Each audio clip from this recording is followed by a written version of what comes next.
ఏడ్చేసేలా ఉందిరా.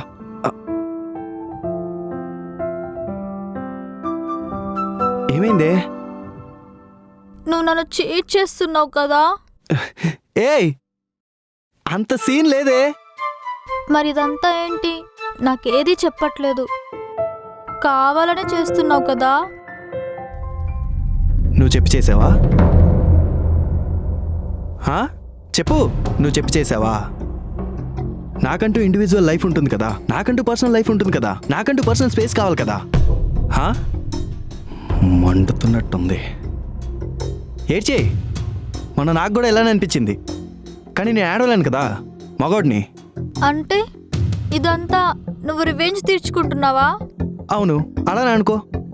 ఏంటి, నువ్వేది మీ నాన్నకి చెప్పి చేయవా? అలాంటిది నాకెందుకు చెప్పి చేయాలా?